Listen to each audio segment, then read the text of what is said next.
Why are people wasting money to upgrade to condominiums these days? Let's talk about this today. Guys, today I'm going to share with you the HDB upgrader game plan, mainly circling around the why, because recently I've been meeting a lot of clients who are considering to upgrade. They cannot really find the reason for them to increase their loan size and to pay more installment where they can actually fully pay off their HDB and leave a care free of mortgage. And after sharing with them this presentation, they realized the purpose, and that's the reason why it prompted me to do this video, so that I don't have to repeat over and over again. In fact, so that when we meet up for consultation, it's purely to speak about what are your options out there. So how this video is going to be done is, number one, I'll be sharing with you briefly on my personal journey from a HDB upgrader to a landed property in 7 years. Next, I'll be sharing with you the why. It's going to take a bit long, so feel free to watch it on 1.5. And last but not least, I'll be sharing with you what you should be doing as a HDB upgrader in the most safe and stable way. Now, before we go on, if you think that upgrading for HDB is a step that all should consider, as long as you can afford it, do me a favor by liking this video so that this video can reach the right people. Thank you so much. So coming to my journey, many of you know that I always call myself a late boomer. In year 2013, I married my wife. We bought the HDB flat. Back then, we had a choice of buying a private property. However, we wanted to stay closer to town and we wanted to have kids. So we felt that a small condo wasn't feasible. So we bought a HDB flat 2013 at $600,000. Fast forward 2017, when we managed to get an appeal for early MOP, we sold it off at a loss at $580,000. Then in 2017, we upgraded to a Park Rivera 3-bedroom unit at $1.15 million. A new launch. Subsequently, another new property in Hillview at $1 million, which brings our asset value to $2.15 million. Few months later, I bought a Riverfront Residences, again another new launch in my son's name, which effectively brings our asset worth to $2.75 million. And in 2020, we chose to sell away all 3 condos to consolidate into a landed property, a corner terrace in CCR region, called Central region. And many will think that we will want to stay there. No, actually, it was a business decision. That is not an ideal location and unit that we want to buy, but we felt that the price was right, and after doing analysis, we pulled the trigger and bought it, knowing that we will sell 3 years later. And in 2023, we were actually at a crossroad. Why? Because we had an option of keeping our landed property and use my wife's name to buy another private property, which our monthly commitment will be a lot cheaper than current. But no, we took the leap of faith, we bite the bullet, and we sold the $5.2 million, cashing out a profit of $1.5 million over 3 years, and then we entered into a bigger commitment at $8.8 million. Today, we just did the valuation. The valuation as of the time of recording is currently at $10 million. Our next step currently will be in year 2025. We'll be likely acquiring another landed property in my wife's name. Money more or less ready, but looking for the right unit. So if you got any good unit, let me know. But all in all, what is the game plan that we're trying to do? I call it the case of delayed gratification, because I did a rough calculation at $14 million with a 75% loan, assuming I'm taking full loan for the 75%, which I may not be, for a 20 years loan tenure. In 10 years time, the 2 properties will be worth a combined of more than $15 million using a 1% compounded interest over 10 years. The outstanding loan by then will be about slightly under $6 million.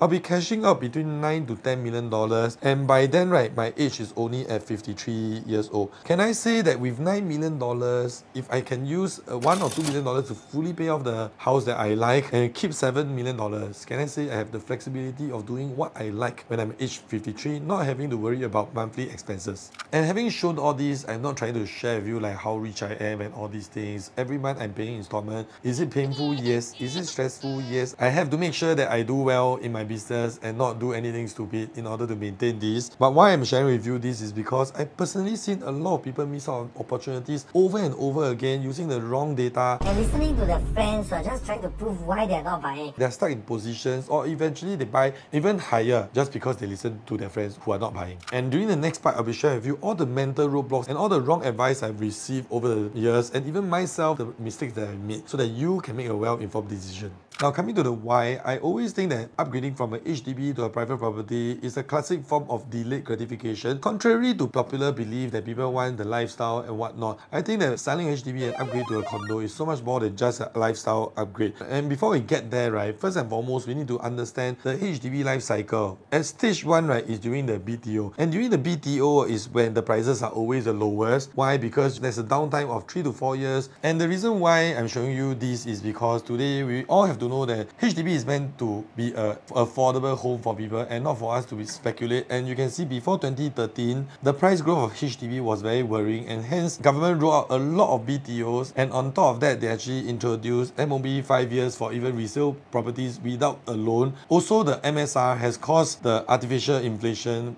/ quote-unquote speculation on HDB flats gone down, and you see that the HDB prices were on a gradual decline over the years. And because of COVID, constructions were delayed and many people couldn't go out. They wanted a bigger space for their work from home, maybe their indoor gym because they cannot go to the gym, or even a KTV room because KTVs are closed, and therefore the demand for HDB actually shot through the roof. And you see a phenomenon of HDB flats growing by 45% over a span of 3 to 4 years time. Then many people tell me that, oh, like that my HDB didn't drop in pricing so HDB is an asset. Not wrong to say that. However, if you look at the HDB price growth versus the private property price growth, condos actually appreciated $616 per square foot over the span of about 11 years, whereas HDB prices went up by $158 per square foot, which is 35%. On paper, it looks pretty much the same, 35% versus 52%, not very drastic. However, if you use a 1,000 square feet apartment, the HDB will be making $450,000 lesser. And how does it affect you as a consumer? Even you have somebody that don't intend to buy private property at all, you don't care HDB prices go up how high. The question you need to ask yourself is, today, the food that we buy in the food court, will it become more expensive when property prices go up? It's what we call inflation. And many people, if you know basic economics, right, the answer is yes, because today when property prices goes up, your consumer goods will also go up. And if your property price doesn't keep up with the growing inflation, means to say that your assets is actually diminishing. So all in all, upgrading to a condo isn't for just a lifestyle upgrade, it's for a better retirement in the future. Now, speaking of retirement, today, if you do a basic mathematics, at age 60 years old, if you wish to retire and survive up to 85 years old with a $3,000 income per month, you need a total of $900,000. And this is only for one couple. Let me know what you think. Personally, I don't think $3,000 is enough if you wish to have a comfortable retirement. Basically, $3,000 is just sufficient for you to survive. And speaking from my own experience, these are my parents. 1987 bought their HDB flat, which they are still staying there right now at $47,000. 1995, the valuation appreciated to $400K, and 2024, the valuation is $500,000. Back then, somebody came to knock on my door and then asked my parents to upgrade to the executive condo just next door, but because my house there wasn't a loan, we actually bought it only for $47,000. It's fully paid off. So to my parents, why should we be taking up another loan since we don't really swim and don't use the facilities? Fast forward to year 2024, valuation caught up to $500,000. Yes, they appreciated a bit already, but here's the game plan: to downgrade to a 3-room HDB resale, means to say that you only have $100,000 to downgrade to a HDB 3-room resale with all these sunken costs over here. The total cost of the retirement home will be $400K. So selling at $500K, buying a $400K home means to say you only have $100,000 left for a retirement. Option B, buy a BTO, 4-room flat at $300,000, resale levy $40K, renovation $35,000, stamp duty $5K, total cost of retirement home is $380,000. Selling at $500,000, paying for the retirement home means to say that they only have $120,000 to retire.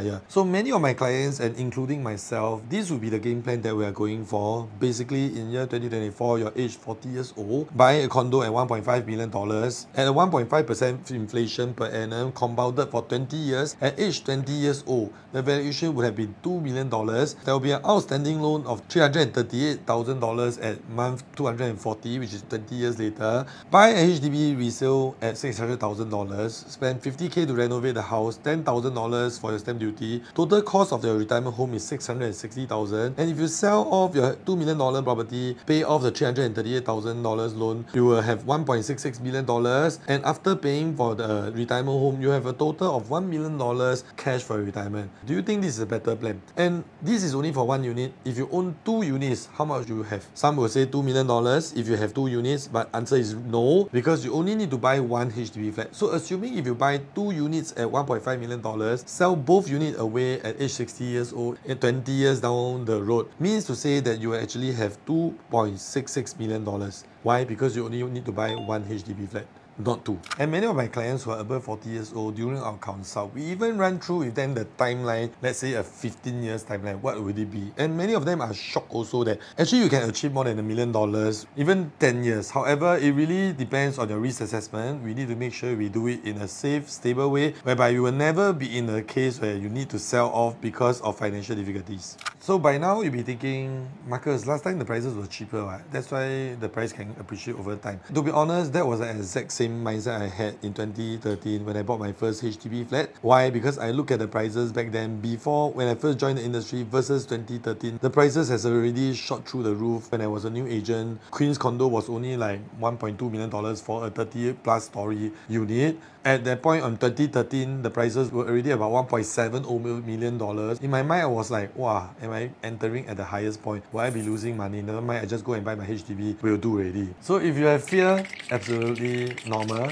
I used to have it until I studied the data, that gave me the confidence to move forward. And what was that? It only proved me one thing, that today, we always think that 2024 prices, which is today, is always the highest price. And your friends will always be telling you not to buy now. Why? Because your friend bought 3 years ago. They will tell you that the price was cheaper back then. But ask yourself this question. Today, if you do not have this crystal ball of 2024 and you are the buyer during 2020 and 2021 period, during economic uncertain times, when you are at this point buying a rest of central region RCR unit at the sterling for $1,008 to up to $2,200 per square foot, was it considered cheap back then? The answer is no. Why? Because if you track back in 2017, just 2 to 3 years ago, the prices in RCR back then for Commonwealth Towers was only $1,500 per square foot. And in 2021, to buy a sterling, you need to pay $1,800 per square foot, effectively bringing up the pricing by 20 to 30% just within 3 years' time. Was it high? Today, right, you would think that, oh, the people that bought during 2017 had foresight. No, if we cancel off 2020, the people right at the moment buying an OCR property at $1,300 per square foot, which was riverfront residences, back then, 2015 and 2016, just 2 to 3 years before Riverfront launched, High Park Residences was only selling at about $800 to $900 per square foot. Just 2 to 3 years before I bought my Riverfront Residences, which I asked myself also, when buying a Riverfront Residences, will I be able to make the profit of 20% during DOP? And back then, I was also concerned. That's why I'm saying, if you are watching this and you're concerned, it's just very normal. After looking at this chart, it gave me more clarity, because buying properties in Singapore is never a speculative decision. It's always a long-term investment. And when I say a long-term investment, you'll be prepared to hold the property for minimum 3 years before you can sell without paying seller's stamp duty. And looking at this table, this is the overall property price index. Since property prices were available publicly, you can see that the new highs are always higher than the last high, and the new lows are always higher than the last low. And you realize that the drop is always more brief than the growth, and the growth is a lot more substantial than the drop. And there hasn't been a sustained period of more than 3 years of decline before the property prices rebound again. So this further reinforces the fact that buying properties are not speculative and waiting for price to drop. So far proven wrong for most people, will end up not buying anything, or maybe they'll pay higher, or maybe they'll buy something smaller. However, it's still up to individual choices. More importantly, you must have these defensive measures in place. That's why you must make sure you stay to the end. Now, to sum things up, I always tell my clients, the best time to buy properties is always when? Many will say today. And why do I say that the best time to buy property is always 5 years ago? Because only on hindsight, property prices look cheap back then. Your friend will tell you, oh, but back then I should have bought together with you. But 3 years ago when you were buying that time, they say that you buy a little bit too expensive already, and say that you are very daring. And most of the time, based on my observation, these people will usually be older than you. So sometimes be very careful who you actually take advice from. This is an article that I got from HPRO by one of our real estate agencies. It actually showed that the buyers are getting younger. Back then in 2015, the average age of buyers in new launches was 45 years old, and today is 39 years old. And you can see that 1/3 of the buyers in a new launch are actually people aged 35 years and under. And the reason why is very simple, right? First and foremost, higher income. Secondly, when they're younger means that the loan tenure is longer, which hence makes it look more affordable. Thirdly, financial support from parents, because most of the people at age 20 to 30 years old right now, their parents will be more educated than my parents, who know how to speak English, are financially educated, and they know how to save money. Most importantly, earlier on, I say why the older people will tell you not to buy. Because just imagine, today you are at age 35 years old, back in 2014, you bought a private property at $1,500 per square foot at $1.5 million, and age 42 years old, you realize that during COVID, you find that the prices are too high, and you'll be expecting a market drop, or maybe you saw some opportunity to invest in something else and you choose to bite the bullet thinking that the price will drop, and you took out a cash profit of $600,000 and you exited from a position at $2,100 per square foot and waiting for the price to drop. So all in all, listen to people who want to buy, not listen to people who don't want to buy, because to justify buying a property will always require more research than saying not to buy. Do your own research and make sure you take a very defensive approach towards this. So to sum things up, these are the reasons why myself and my clients together, we have upgraded and are still upgrading. For detailed planning or to clear any doubts, this is my number. Feel free to reach out to me, or you can leave your questions into the comments. I'll try my best to answer them when I can. So if you're still watching and you find such content helpful, why not consider subscribing to the channel, because it will motivate me to do even more quality content for you. Now, last but not least, what you should be doing as a HDB upgrader, I'll always fall back to my 3 golden principles, which is always to start saving and start investing as soon as you can. Constantly increase your asset net worth by upgrading. Last but not least, try your best to have 18 months, if not 20% security buffer to tide through difficult times. So if you're someone that is considering to upgrade at this point in time, do an assessment of your combined income. Are you earning enough, or do you have sufficient savings to pay down the property? And how I would do it is usually both of you combined. And if you're age 30 plus, you'll likely be getting about 2,000 plus per month of CPF OA coming in. Try your best not to let your monthly installment exceed more than 30% of your monthly take-home pay. Then I think you'll be fine. However, different people have different spending habits. It really boils down to your monthly expenses. But if you have very high monthly commitments, right, sometimes I would suggest that you can revise this part and consider spending more on the mortgage, because these will eventually be helping you to pay down the principal as well. Basically, long story short, paying for mortgage means you are paying for interest and at the same time principal, which I call it savings. However, your monthly expenses are usually sunken costs that you cannot recover forever.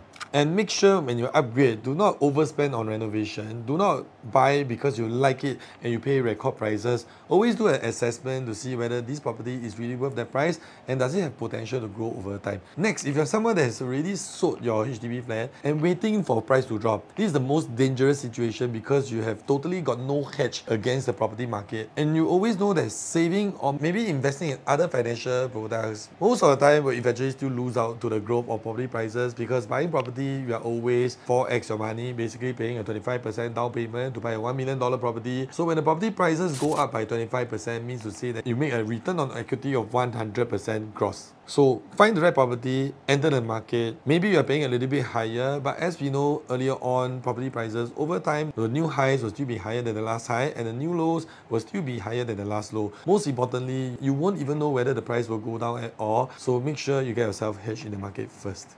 Last but not least, if you are in a situation whereby your plan is to sell one and buy two, however, you have bought your own stay, but there's one more name left and you are able and willing to buy a second property under the other name, but you are waiting for price to drop, or you're having COVID because you look at prices are very high, I think this is the time you should go into the market right now, because I'm also personally doing myself. I'm also decoupling. Likewise, I was a bit afraid, so I used 2 names to buy my current landed property, but I'm going to exit my wife right now, because with the political situation pointing towards the bull and also interest rate dropping, and currently with the supply in the market, the developers are actually in quite a stressful moment whereby they're actually pricing sensitively. Of course, if you have the budget to buy another landed property, why not? However, if you can't, then new launch should be the next best option for you at this point in time. So as usual, like, comment, subscribe, turn on notification bell, because we post weekly real estate videos like this. All the best for your property purchase, and I'll see you next week for our next video.